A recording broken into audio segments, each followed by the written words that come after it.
Mtazamaji wa Kishamba TV, asante kwa kuchagua na asante kwa kuendelea kutufuatilia. Tuko katika uwanja mkubwa kabisa wa Amadou de Coulibaly hapa katika mji mdogo wa Korogo, na tunaangazia zaidi maandalizi ya mchezo wa Tanzania dhidi ya Congo, lakini pia mashindano ya Afcon ambayo yanazidi kushika kasi. Hapa ninaye mwandishi mwandamizi kutoka nchini Afrika ya Kusini, Dube, ambaye tunataka kuchakata na kuangazia maendeleo kwa jumla ya Afcon. Dube, mambo vipi? Mambo safi. Uko poa? Okay, by the way, Dube, it seems like a surprise for some of big names in Afcon. Yet now, Ghana, they are out. They host themselves, Cote d'Ivoire, out in the tournament. What is your comment? What is your perception? Did you expect it to see these big names in this stage to be eliminated? Yeah, look, I think that's the beauty of football. You know, the surprises. You know, I mean, coming into the tournament, you didn't expect a big team like Cote d'Ivoire themselves, the hosts. At this stage, waiting to see what happens in the other results, because they've got 3 points. There's 4 teams that are sitting on 3 points, so could still, if the results favor them in the other games. But I'm not surprised. After the first game I watched in Abidjan, the opening game that they played against Guinea-Bissau, I said they are not convincing. They are not good enough. So I'm not surprised at all. I feel they don't have a big name player who carries the team like Dhidi or Drogba. Every team needs that kind of player that when things are not going well, he comes, he carries the team on his shoulders. They don't have that kind of player. Seko Fofana, not really. And then Ghana, I mean, when you look at in the Afcon, they've not won a game in the last 7. They've struggled. They've picked, just been the best result would be a draw, And watching them yesterday, leading 2-0, 90 minutes, concede 2 goals. But also, I don't think they've refreshed their squad enough, because you need to be bringing in new players that come and carry the team. And until today, they're still depending on the Ayew brothers. That must tell you there's a problem there. Cameroon as well, they've not done too convincingly. But obviously, against the Senegal side, I expected them to do better, but losing that game 3-1, not good enough. So a lot of the big teams are not. Tunisia ranked 3rd in Africa, losing to Namibia just here. So it tells you that there are no big teams in Africa. Look, everyone who comes prepared does well. Cape Verde, they've been consistent. You can see the growth over the years. I think they've done well to be where they are. Equatorial Guinea, I mean, not surprised at all. They've been, obviously building towards where they are. They've been very much consistent. So it's not surprising that some big giants are falling, because football demands preparation. And how this preparation, we need to elaborate it well, because once you look these big giants, they have a lot of players who are playing abroad, no local players. But how they don't have enough preparation for Afcon, or how?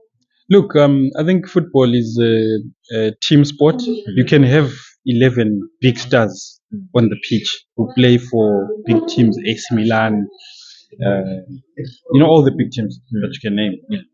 But as long as they don't play as a unit, you have a problem. The coach obviously needs to get the team playing to play as a together team, as a unit. And I think that's where Senegal gets it right. Much as they do have big name players, you don't feel like Sadio Mane is like the guy that they're looking at to make things happen. He's part of a team. He blends in well with all the other players. So and I think it's the continuity. They've had the same coach for over a decade now. He's been with the team. The coach has been with the team for quite a long. The local coach, very proud about the national team. His country wants to do it for the country. He's had relatively the same team over a long period, so they understand each other. There's that chemistry between the players, which I think is very important. But also the players are also on their own developing and growing wherever they are going and becoming better players. When they come back to the national team, they understand I'm fitting in. I mean, in Cameroon, you have a player who plays for Manchester United who comes on the day of the match and wants to play. Complains that he's not playing. When he came on the day of the match, it's a problem. It's a problem. I don't think you would do that with any other serious football playing nation.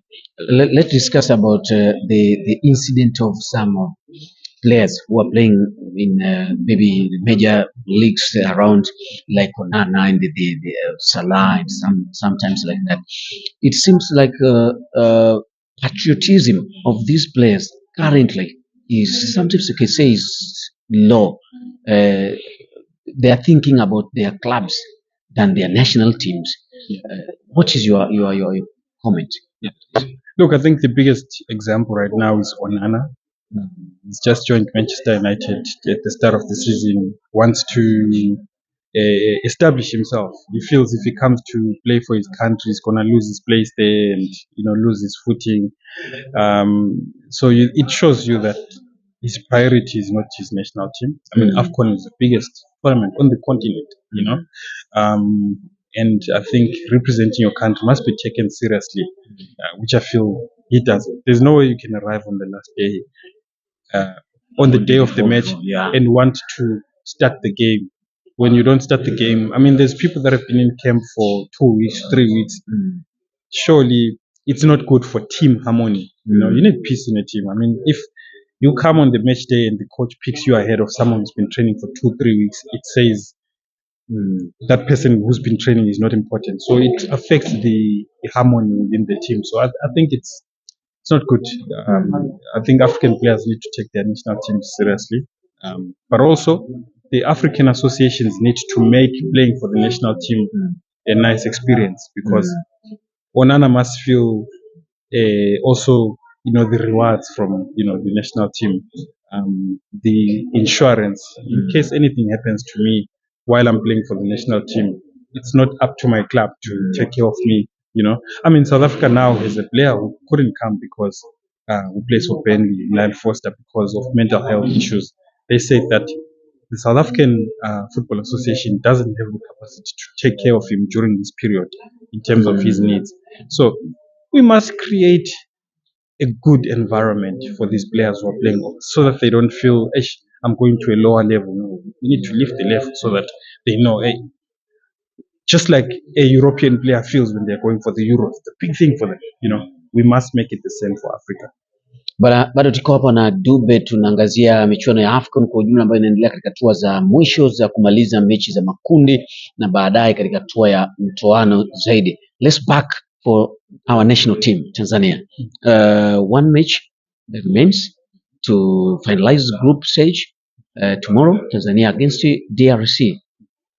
How do you analyze this match after last draw against Zambia, and also Congo, they drew against Morocco?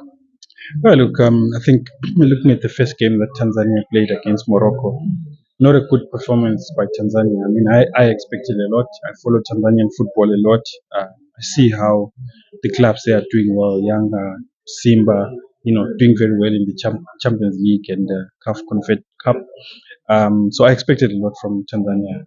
Not very convinced by the first performance, but also the issue with the coach having to live in the middle of the tournament also obviously would affect the team. I'm a bit worried about that.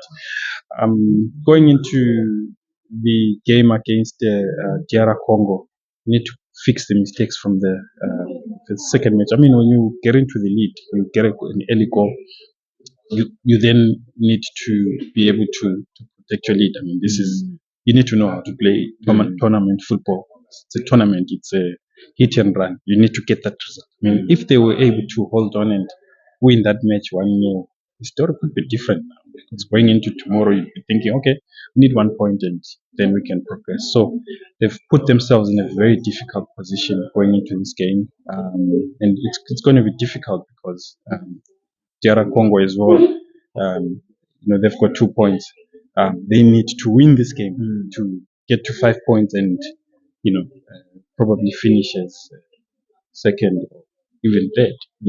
So it's going to be a difficult one for Tanzania. The fact that you've only scored 1 goal in 2 games, where are the goals going to come from? You left Clement Mzize back in Tanzania. Now, he's a player that I've seen how he changes the games for young Africans, especially when it comes. So, just worried about the scoring part. And after some small changes in Tanzania's squad, especially in the technical staff, did you see any changes in team play tactically? Because second game Tanzania was under the other coaches apart from Ambuchi. Yeah, look, there was slight difference, but you can still feel that there is that element of how Ambuchi plays, how his teams play. Very solid, in terms of defensively. Of course, it didn't really work against Morocco in the first game, but they were, I think, much better when it came to the Zambia game. So I still feel there's still that influence because he's been with the team for 6 months and put his philosophy with the team.